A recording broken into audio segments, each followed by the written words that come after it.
ठीक है, we obtain the extra copy of the chromosomes. So because of that, these syndromes they actually create. So one of that syndrome is Klinefelter syndrome.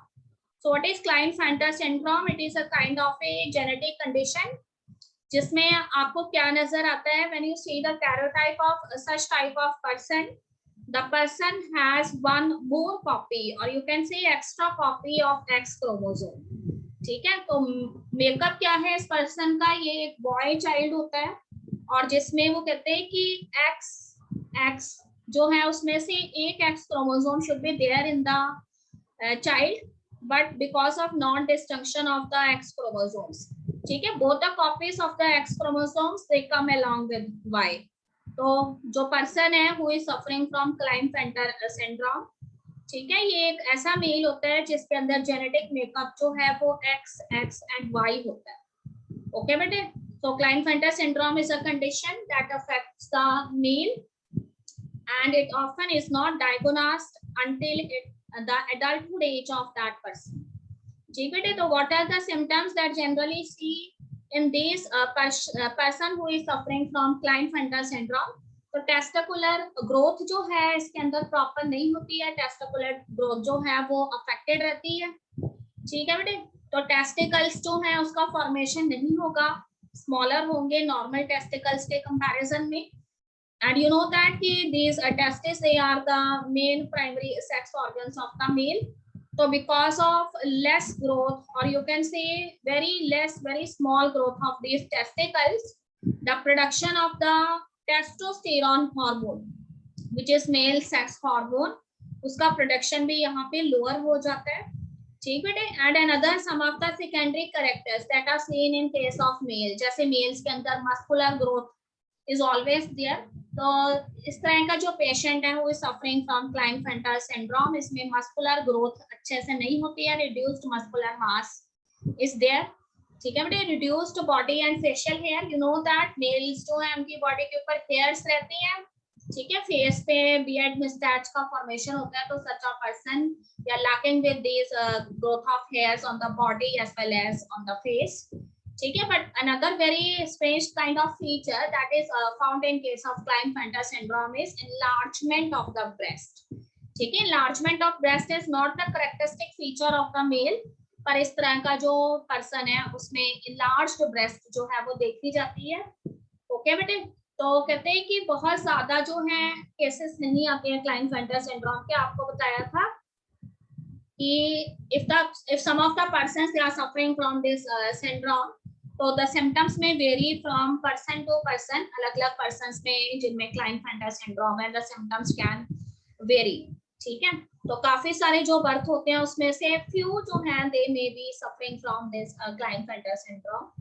Okay बेटे, तो here I have shown you the more symptoms that are related with this syndrome. ठीक है, तो mostly वो कहता है कि taller than the average जो है उससे taller रहेंगे, longer legs होती हैं, ठीक है, broad hips रहते हैं. वैसे broad hips जो है it is not the character of the male, it is the character of the female. ठीक है, absent delay and incomplete puberty. Okay बेटे, पुबर्टी की स्टेजेस जो है इनकम्प्लीट रहती हैं या डिले होता है पुबर्टी की स्टेजेस में. After puberty less muscle and less facial and body hair. ठीक है, मसल्स का डेवलपमेंट इज नॉट प्रॉपर. ठीक है, facial and body hairs are generally absent और very less as compare to other boys of their teen age. Okay बेटे, firm testicle, small testicle, testicular growth is not proper, small penis is there, enlarged breast tissue. Okay, तो enlargement of breast is seen in such kind of boys. ठीक है, bones are not properly developed, तो weak bones रहती हैं इनकी, energy level भी इनका काफी कम होता है. ठीक है, और इनके अंदर कुछ ऐसे कैरेक्टर्स जो हैं वो देखे जाते हैं which are generally related with females, जैसे tendency to be shy and sensitive. ठीक है, छोटी छोटी बातों जो है उसके प्रति सेंसिटिव रहेंगे, ये शाइनेस की फीलिंग रहती है जबकि ये फीमेल का कैरेक्टर है. ठीक है, difficulty in expressing thoughts and feelings, अपने थॉट्स एंड फीलिंग्स जो है उनको एक्सप्रेस नहीं कर पाते हैं अच्छे से. सोशलाइजेशन जो है इनके अंदर नहीं होता है, they are not very much frank with the people of the society. ठीक है, लोगों के साथ मिलना जुलना, उनके साथ अपने विचार जो है एक्सचेंज करना पसंद नहीं करते हैं। ठीक है, शाय फील करते हैं हमेशा। देखो इस तरह का जो है पर्सन हमें नजर आएगा। पुअर बियर्ड ग्रोथ, तो beard is the characteristic feature of the male, तो इनके अंदर बियर्ड ग्रोथ नहीं होती। ठीक है, ब्रेस्ट डेवलपमेंट देखा जाता है। तो इसके अलावा अंडर डेवलप टेस्टिकल्स होते हैं, पेनिस की जो इनलार्जमेंट है वो भी प्रॉपर नहीं है। ठीक बेटे, this is the karyotype of the syndrome. तो कैरियोटाइप में it is very much visible. See the last that is 23 chromosome को देखिए। So in the 23 chromosome, you see that the non-distinction of the X chromosome takes place. What is supposed to happen? Ki out of these two X chromosome, one should be there along with the Y chromosome. But instead of that, both the X chromosomes, because they are not able to separate, तो दोनों ही copies X chromosome की आ जाती है Y chromosome के साथ, तो person का makeup हो जाता है XXY। ठीक बेटे, तो इस तरह का जो है कैरियोटाइप जो है वो हमें क्लाइनफेल्टर सिंड्रोम जो है उसमें नजर आएगा। Now we are going with the next one, that is Turner's syndrome. So Turner syndrome is a kind of a condition, ठीक है, जिसमें मोस्टली वो कहते हैं कि ये कंडीशंस जो है वो हमें जो है अफेक्टेड फीमेल की फॉर्म में जो है वो नजर आती हैं। तो one of the x chromosome is missing और पार्शियली मिस्ड। ठीक है, आपको पता है कि फीमेल जो है उसके अंदर what is the number of X chromosome, the 2 X chromosomes are there in the female। ठीक है बेटे, पर इस तरह की जो अफेक्टेड फीमेल होती है उसके अंदर one of the X chromosome get lost, एक X chromosome जो है वो लॉस्ट हो जाता है, या फिर वो कहते हैं कि when the chromosome they try to separate from each other, so during the process of segregation there should be a partial missing of half of the X chromosome। So such kind of condition is assumed to be a condition of Turner's syndrome। Okay बेटा, तो इस तरह का person जो है उसकी एक पहचान कैसे करोगे, तो शॉर्ट हाइट रहती है। ठीक है, failure of the ovaries to develop, तो ओवरीज जो है उनका प्रॉपर डेवलपमेंट नहीं होता। अगर ओवरीज का proper development is not there, this means the formation of the ova is also not there. ठीक है, तो नॉर्मल फीमेल के करेक्टर्स हैं हेल्दी फीमेल के कि reproductive cycle is there, menstrual cycle is there, then ova production by the ovary per month is there, but such kind of things are not happen with these affected females। So failure of the ovaries cannot develop properly, and minor heart defects जो है वो भी इस तरह के female जो है उसके अंदर नजर आते हैं। ठीक है बेटे, सीधा कैरियोटाइप, तो टर्नर सिंड्रोम के अंदर कैरियोटाइप में देखिए last chromosome that is 23 chromosome, sex chromosome जो होता है, तो फीमेल में ये एक्स होना चाहिए था, पर यहाँ पे क्या होता है, one of the x chromosome get lost. ठीक है, during the process of segregation, जब सेग्रीगेट हुए हैं क्रोमोसोम तो एक एक्स क्रोमोसोम जो है वो लॉस हो गया है, and only one x chromosome remains. ठीक बेटे, तो उसकी वजह से वो कहते हैं कि ये जो फीमेल है ये अंडर डेवलप फीमेल होती है। मैंने आपको बताया कि ओवरी का डेवलपमेंट जो है इस तरह की फीमेल के अंदर अच्छे से नहीं होता है, तो ओवा प्रोडक्शन भी नहीं होता है, मेंस्ट्रुअल साइकिल भी नहीं देखा जाता है। ठीक है, तो शॉर्ट स्टेचर रहेगा इसका। उसके बाद देखिए इस तरह के करेक्टर्स उसमें नजर आने हैं, fold of skin is there, then construction of the aorta is not properly developed, constricted type of aorta is there, poor breast development, thick enlargement of breast is a characteristic feature of the female, पर इसमें breast का development अच्छे से नहीं होता। Elbow जो है उसके अंदर डिफॉर्मिटीज देखी जाती है। ठीक है बेटे, इसके अलावा कहते हैं कि मेटाकार्पल बोन जो होती है, फोर्थ मेटाकार्पल बोन, वो छोटी होती है, स्मॉल फिंगर नेल्स रहेंगे।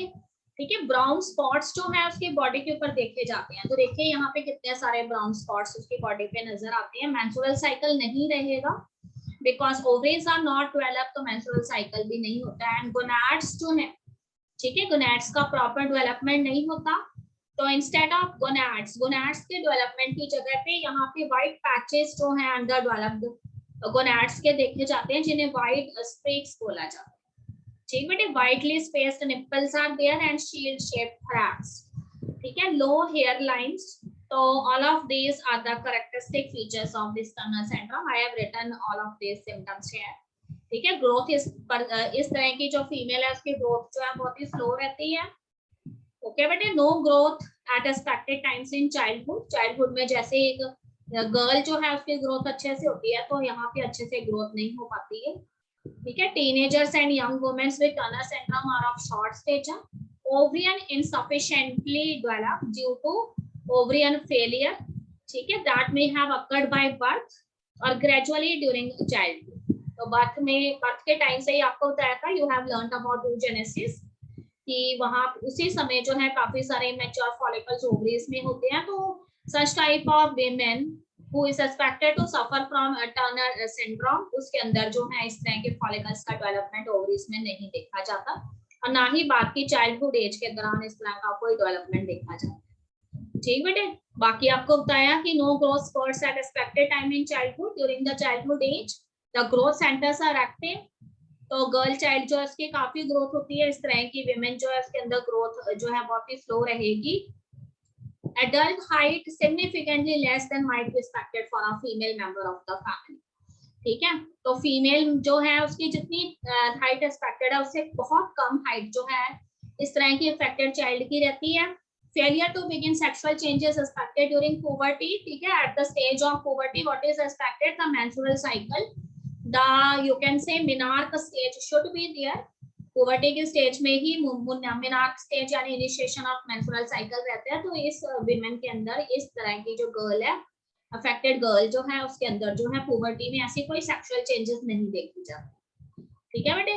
उसके बाद देखिए early end to menstrual cycle not due to pregnancy, menstrual cycle जो अगर थोड़ा बहुत जो है इसमें रहेगा भी तो वो कहते हैं कि किसी तरह की कोई प्रेगनेंसी जो है उसमें, या फिर ठीक है प्रेगनेंसी तो वैसे होती ही नहीं है इसके अंदर, बहुत ही रेयर केसेस है। आजकल कुछ ऐसी न्यूज मिली है जिसके अंदर टर्नर सिंड्रोम जो है वाले पर्सन जो है उन्होंने सक्सेसफुल बर्थ भी दिया है चिल्ड्रन को, ठीक है। तो बहुत ही कुछ अनएक्सपेक्टेड सी न्यूज है, not very much sure about that, ठीक है। For most womens with Turner syndrome inability to conceive a child without fertility treatment, देखो साथ ही बताया हुआ है उन्होंने कि टर्नर सिंड्रोम से जो सफर कर रही वुमेन्स होती हैं वो चाइल्ड को कंसीव नहीं कर पाती हैं जब तक उनमें फर्टिलिटी ट्रीटमेंट नहीं किया जाता। Okay, so this completes all the chromosomal disorders. So here we get familiar with the term aneuploidy, polyploidy. Then हमें पता लग चुका है Klinefelter syndrome क्या होता है, Turner syndrome, what is Turner syndrome, what is Down syndrome. Okay, but now I am taking with the last topic, a very small topic, pedigree analysis. Okay, what is pedigree analysis? So pedigree analysis is a kind of a tool by which you can see the transmission of characters, ठीक है, from generation to generation in a particular family. In other words, I can say pedigree analysis is a very powerful tool to study the inheritance of characters in different generations of a family, ठीक है।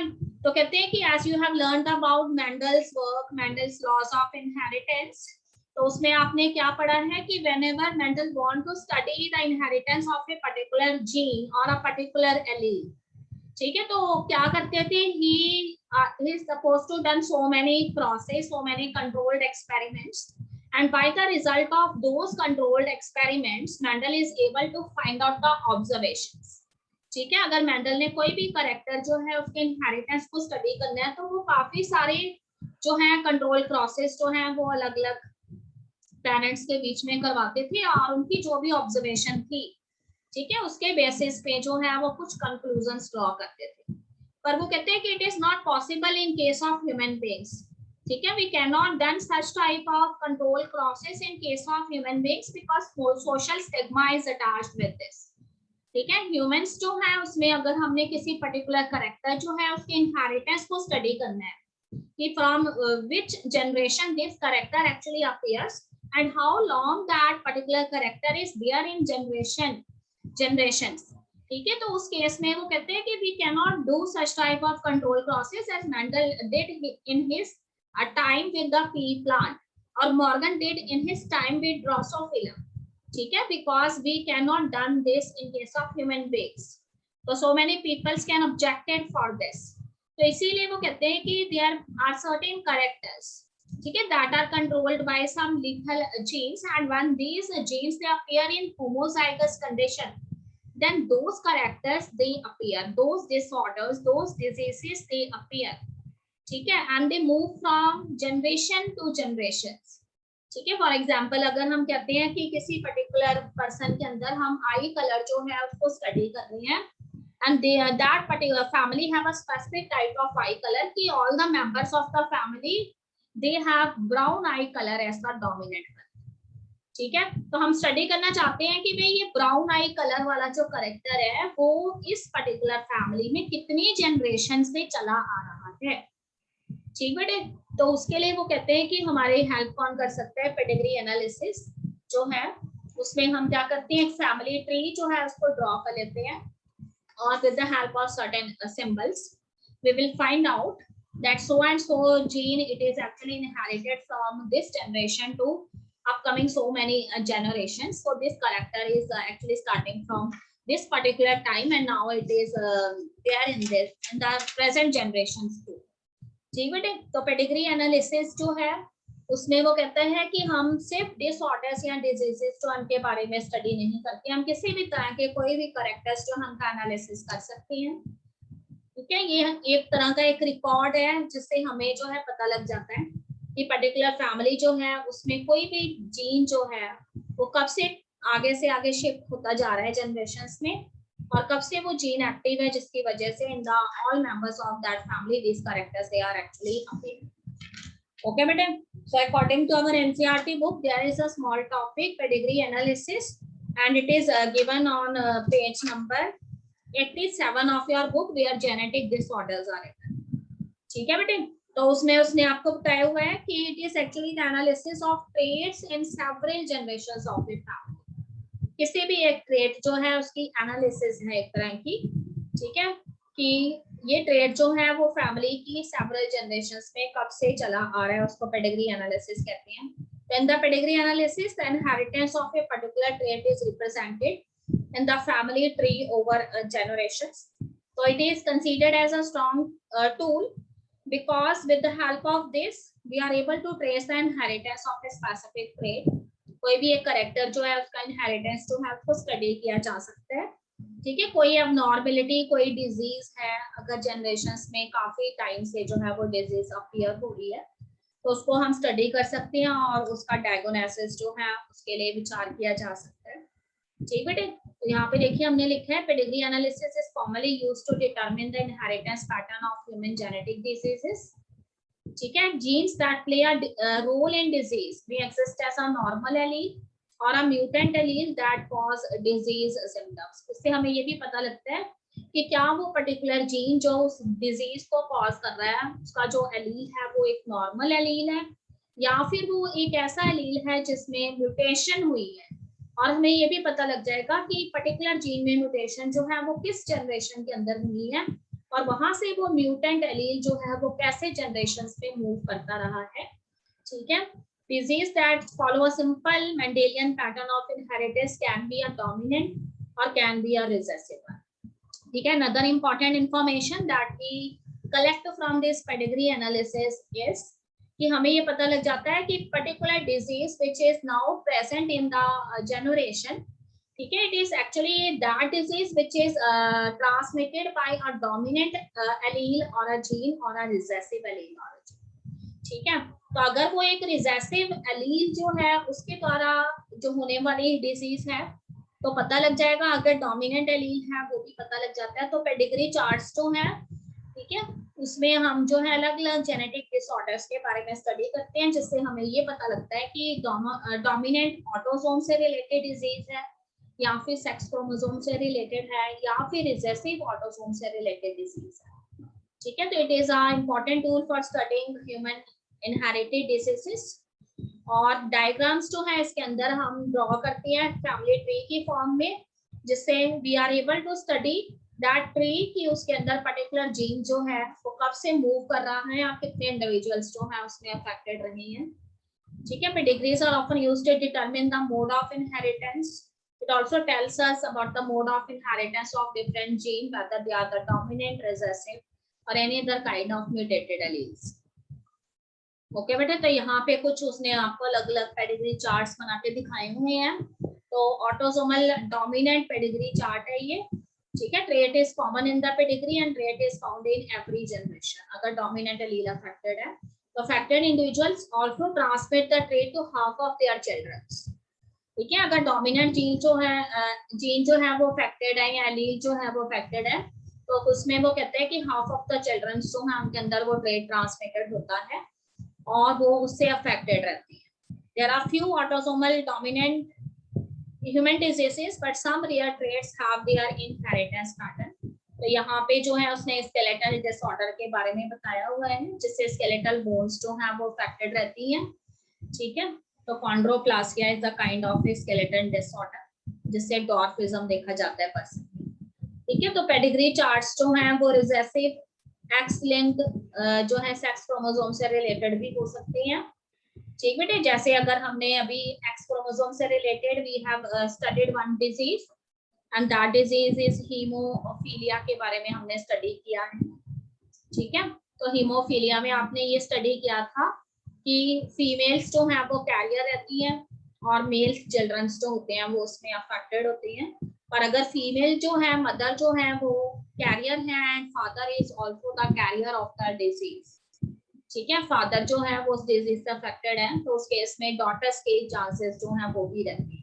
तो यहाँ पे देखिए हमने लिखा है ये पेडिग्री चार्ट जो है उसमें आपको बताया गया है कि अगर वो x linked recessive pedigree charts हैं तो उसमें आपको फीमेल्स जो हैं वो कैरियर्स नजर आएंगी और फीमेल कैरियर्स जो होंगी वो ये डिजीज जो है वो अपने सन को आगे पास करेंगी। ठीक है, there are some symbols that are used in pedigree charts. तो सर्कल जो है इसके अंदर हमेशा फीमेल पेरेंट जो है या फीमेल जो है उसको डेजिग्नेट करते हैं और जो इसके अंदर स्क्वायर है वो मेल को डेजिग्नेट करते हैं। If the circle and the square they are connected with the help of a single line तो this means mating is there between both the individuals. ठीक है, मैरिज लाइक रिलेशनशिप है उनके बीच में। और अगर एक लाइन की जगह पे there is a double line तो उस केस का उसमें ये बोला जाता है कि जो मेटिंग है या मैरिज जो है वो दो ऐसे पर्सन्स के बीच में हुई है जो आपस में रिलेटिव्स भी। ठीक बेटे, अगर किसी भी पर्टिकुलर बॉक्स को चाहे वो स्क्वायर है या सर्कल है उसको रेड कलर से फिल किया जाता है तो इसमें इसका person is affected from some disease or disorder. ठीक है, उसके बाद देखिए अगर सर्कल जो है वो रेड कलर से फिल हो रखा है तो उस केस में फीमेल चाइल्ड जो है वो अफेक्टेड है।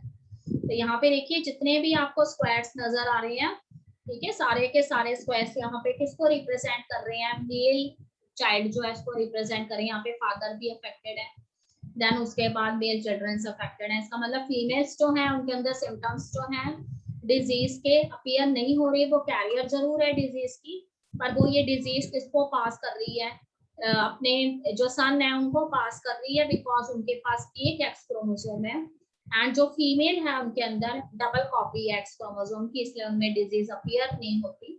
ठीक है, फीमेल में डिजीज केवल तब अपीयर हो सकती है जिस केस में फादर जो है वो भी विक्टिम है उस डिजीज।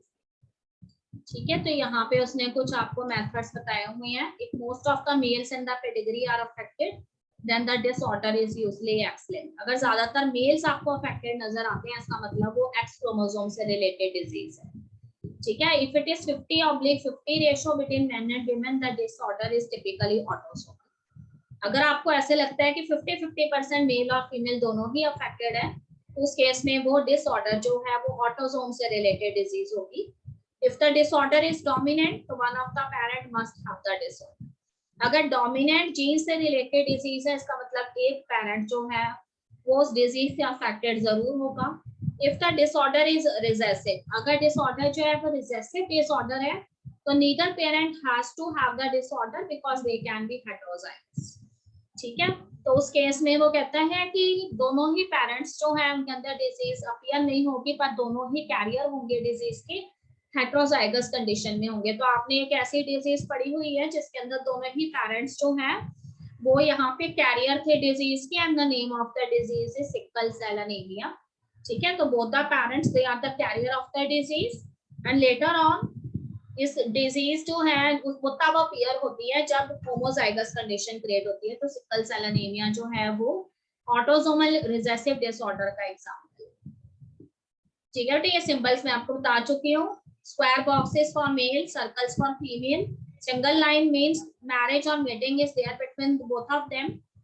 And then अगर वो कहते हैं कि पेरेंट्स के नीचे आपको इस तरह से, ठीक है, 1 2 3 4 के बेसिस पे जो है चिल्ड्रंस दिखाए गए हैं तो उस केस में देखो बेटे जो स्क्वायर बॉक्सेस हैं वो आपको है मेल चिल्ड्रंस के बारे में बता रहे हैं, एंड सर्कल्स जो हैं they tell us about the female child, and they are arranged according to their sequence of birth. So you have to read the children from left to right. तो उनकी नंबरिंग जो की हुई है उसमें first child जो है जिसको नंबर 1 दिया गया उसका बर्थ सबसे पहले हुआ है, एंड जिसको नंबर 4 दिया गया उसका बर्थ सबसे बाद में हुआ है। ठीक है बेटे, अगर फील्ड है दोनों ही square and circle, this means individual is showing that trait, जिसके लिए आप पेडिग्री एनालिसिस कर रहे हैं, स्टडी कर रहे हैं पेडिग्री रिकॉर्ड्स को, वो ट्रेड जो है वो उनके अंदर जो है प्रेजेंट है। ठीक है, और अगर वो कहता है कि हम दोनों के बीच में इस तरह से एक डॉट लगाते हैं स्क्वायर एंड सर्कल के बीच में, इसका मतलब दोनों ही कैरियर्स हैं डिजीज।